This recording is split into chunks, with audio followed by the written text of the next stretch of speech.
use that. Next up, we have Prometheus's Box, Building a Custom Grill by Enzo Fustus.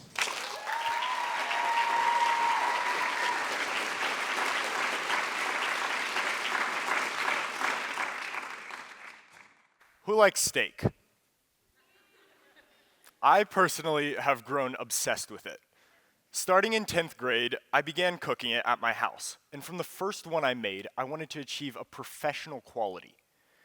I learned as many tips and tricks as I could, but as my skills increased, I realized I might be limited by my hardware, not necessarily my abilities.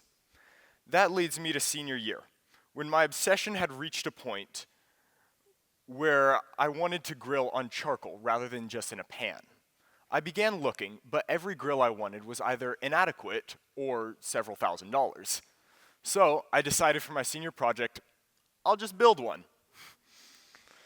I had a few ideas on what I wanted for the grill.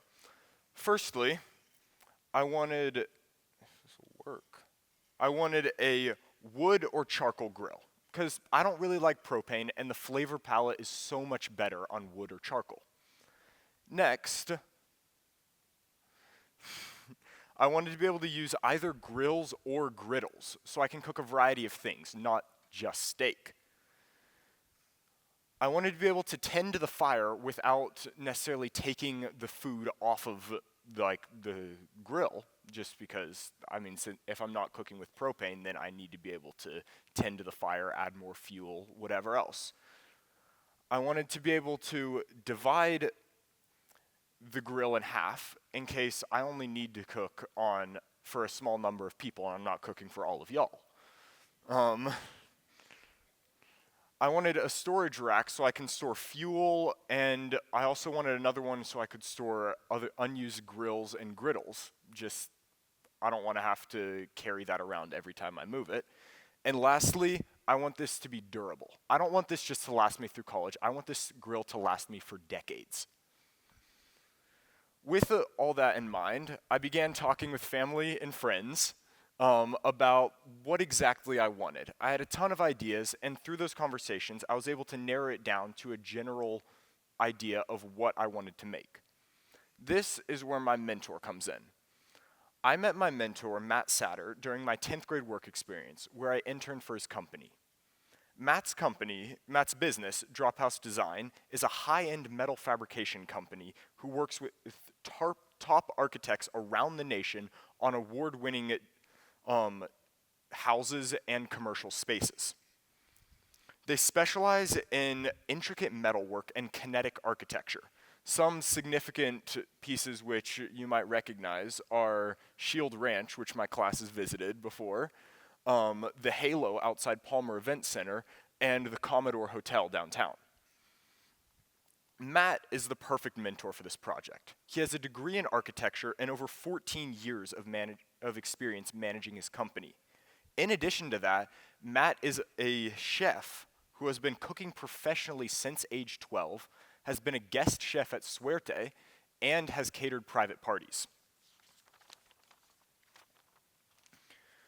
Between November and February, I met with Matt several times, finally settling on this design.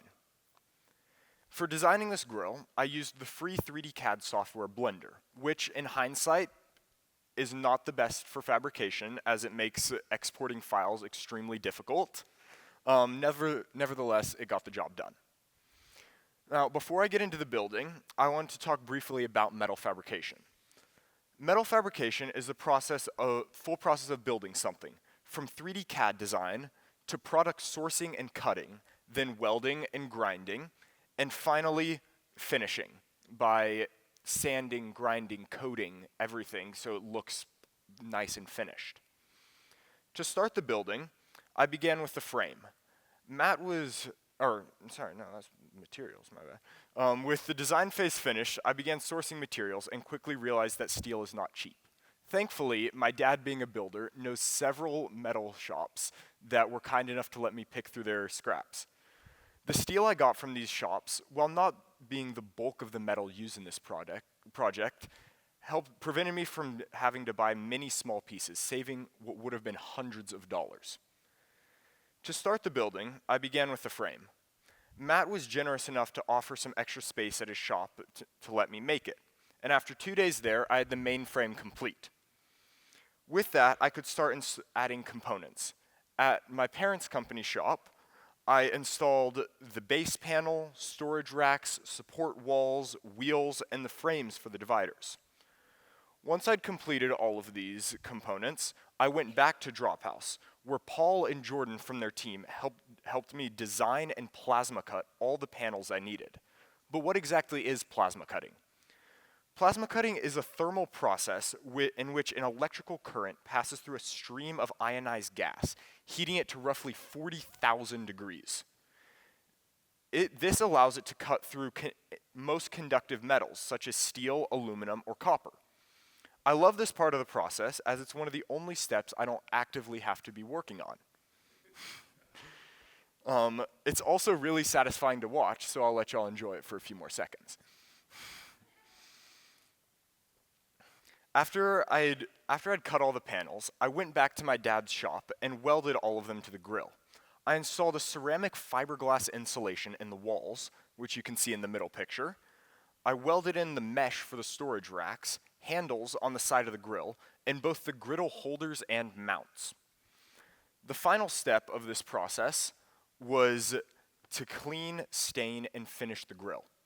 At my house, I sanded every surface until it was to my liking, applied orthophosphoric acid to remove rust, and then heated and oiled the grill to blacken, similar to how a cast iron pan is. I painted the inside trough with a high temperature paint, laid fire brick in the basin, and just made sure everything looked nice in there.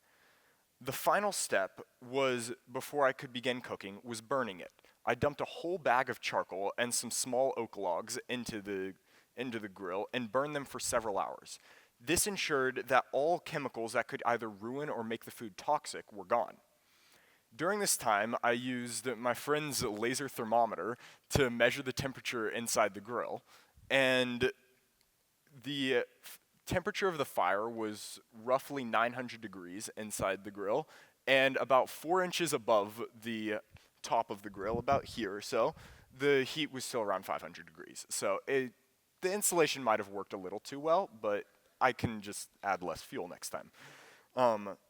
Now, without further ado, I want to present my senior project, my fully finished custom grill.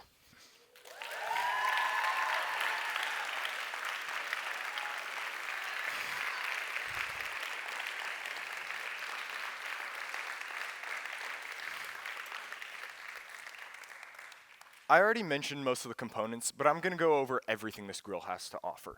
It has 2 storage racks, one for fuel and whatever else I need, and the other for unused grilling surfaces. Here.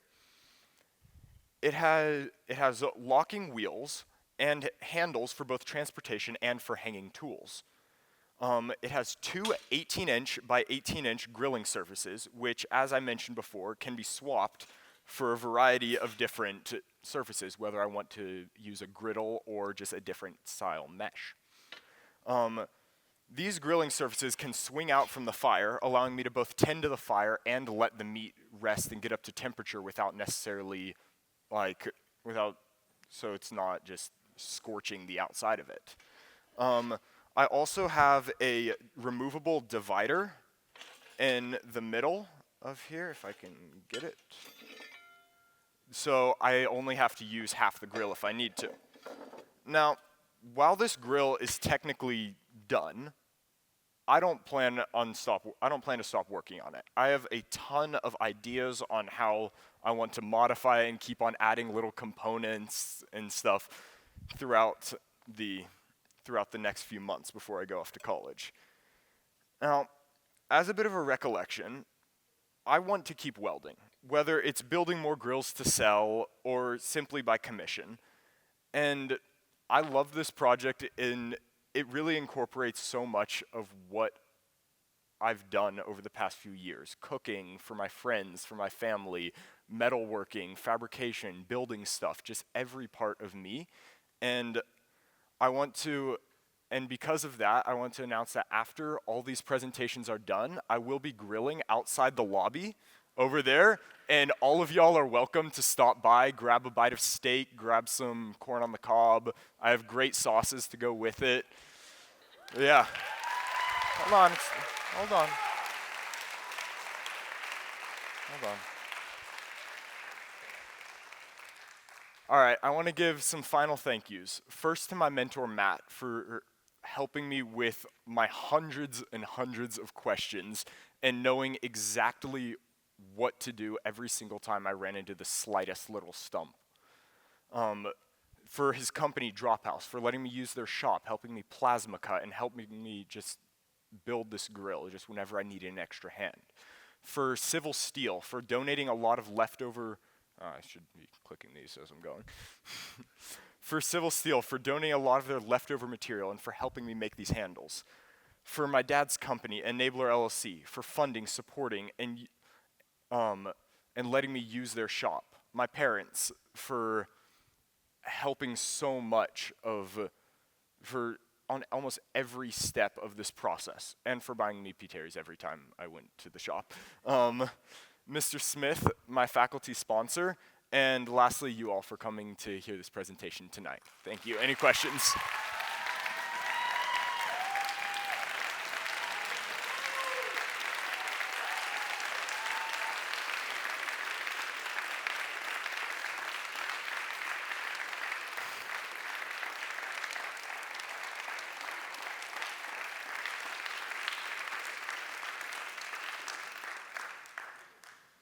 Yes, Winona. She asked how I take my steak cooked medium rare. It's the only correct answer. So that's what all of y'all are getting tonight. Harper? I can cook anything that can be cooked on a grill. Yes, Riley. So that plasma cutting, that was I think probably 4 out of the 6 pieces I had shown there that were being cut, and that was sped up around 4 times speed. So in total, the cutting probably took me a bit over an hour just because I was loading files onto the computer, making sure everything was aligned right and grabbing the different materials for different thickness steel. Yes. For the grill? I mean, I'm sticking with Prometheus's box right now. That sort of ties back to the Greek mythology, a little bit. Heba?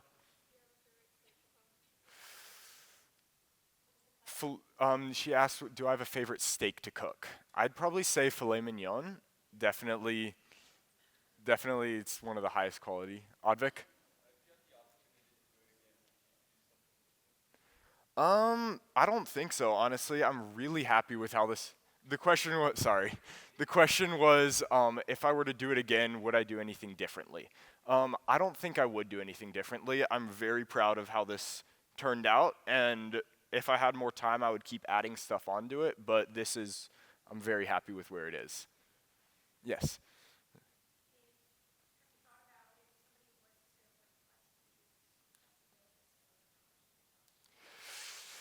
Okay, so if I were to build the question was, how much would it cost to build one or if someone were to commission one? So for this one, I'd say materials for a custom one where I'm not getting a ton of materials donated would probably be over 1,000 for all the materials for it, and that's a lot of grinding and sanding discs. And then with the hours worked, I'd probably say it would be somewhere around 2,000 to 3,000 plus for one of these. Bell? Yeah, a few times, but it was. The question was if I got hurt at all, and this was doing a test cook on Sunday. But I have burned myself several times because somehow I don't learn that recently welded metal is several thousand degrees.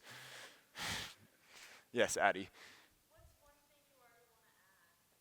One thing I want to add, one thing that my mom I know wants to add is she wants to add a rack so she can do like a rotisserie chicken style thing over the top. I think the first thing that I would do and that I want to add is a set of grill tools because I've done a bit of work just like I've done knife making before.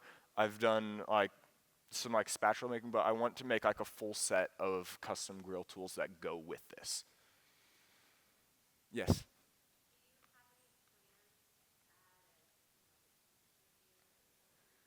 I don't think the question was, do I have any plans to add a temperature gauge? I don't think I plan on adding a temperature gauge because most of the grills that use a temperature gauge, um, they're, most of them have a sealed top, so that's for like where you're going to be cooking this, whatever meat you're cooking for a longer period of time. You need to hold it at a constant temperature. But since this is mostly meant for searing and just getting one side, then I can just use a meat thermometer to check the inside temp. Yes. Honestly, I'd give it like a 7 out of 10, but hopefully these ones will be better tonight. Yes, maybe. Maybe in private. I'm not giving it out to 100 people here. Yes. Yes, I estimate it weighs around 350 pounds or so. But that's with everything in. I can cut off around 50 to 80 if I take out all the removable components.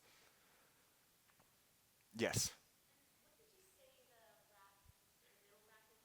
This is for storing extra grilling surfaces. So this is another great design that I have. The one that I'm going to be cooking on tonight is this regular expanded steel, but this is so I can put other styles. If I'm like I have some griddles down there, so I can cook like if I want to make eggs or something like that. Yeah, or burgers. Yes. Thank you.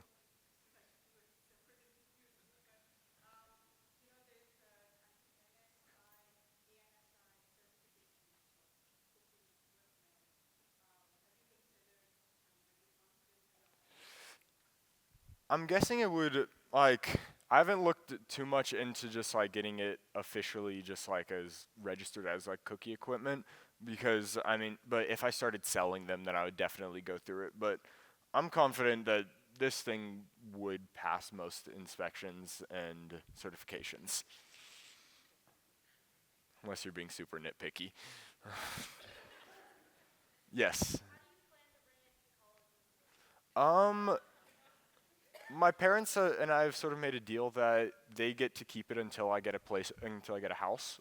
So they they funded it, they get it for a few years, and then as soon as I get my own place, I'm taking it.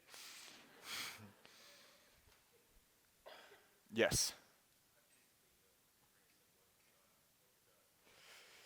Um, Most of the grease, I mean, it's just around these griddle holders here, and I mean that I can just wipe off with a rag, but I mean, for cleaning it, I have a scoop that I can just, it's similar to how you clean out a fireplace. Yeah.